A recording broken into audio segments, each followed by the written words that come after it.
ഓം നമോ ഭഗവതേ വാസുദേവായ. ദശകം 17. ധ്രുവചരിതം. ഉത്ഥാനപാദനൃപതേർമനുനന്ദനസ്യ ജായാ ബഭൂവ സുരുചിർനിതരാമഭീഷ്ടാ അന്യാസു നീതിരിതി ഭർതൃരനാദൃതാ സാ ത്വാമേവ നിത്യമഗതിഃ ശരണം ഗതാഭൂത്. അംഗേ പിതുഃസുരുചിപുത്രകമുത്തമം തം ദൃഷ്ട്വാ ധ്രുവഃ കില സുനീതിസുതോധിരോക്ഷ്യൻ ആചിക്ഷിപേ കില ശിശുഃ സുതരാം സുരുച്യാ ദുസ്സന്ത്യജാ ഖലു ഭവദ്വിമുഖൈരസൂയാ.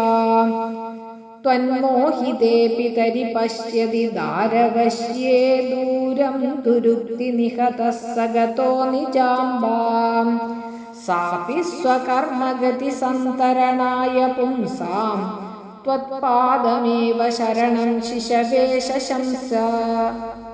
ആകർണ്യസോऽപി ഭവദർച്ചന നിശ്ചിതാത്മാ മാനീ നിരേത്യ നഗരാത് കില പഞ്ചവർഷഃ.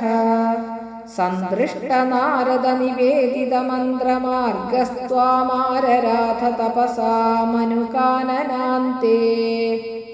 താതേ വിഷണ്ണ ഹൃദയേ നഗരീം ഗതേന ശ്രീനാരദേന പരിസാന്ത്വിത ചിത്തവൃത്തൗ.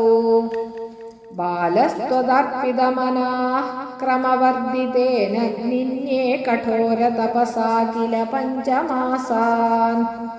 താവത് തപോബലനിരുച്ഛ്വസിതേ ദിഗന്തെ ദേവാർത്ഥിതസ്ത്വമുദയത് കരുണാർദ്രചേതാഃ. ത്വദ്രൂപചിദ്രസനിലീനമതേ പുരസ്താദാവിർബഭൂവിധ വിഭോ ഗരുഡാധിരൂഢഃ. ത്വദ്ദർശനപ്രമദഭാരതരംഗിതം തം ദൃഗ്ഭ്യാം നിമഗ്നമിവ രൂപരസായനേ തേ. തുഷ്ടൂഷമാണമവഗമ്യ കപോലദേശേ സംസ്പൃഷ്ടവാനസിതരേണ തഥാദരേണ. താവദ്വിബോധവിമലം പ്രണുവന്തമേനമാഭാഷഥാസ്ത്വമവഗമ്യ തദീയഭാവം.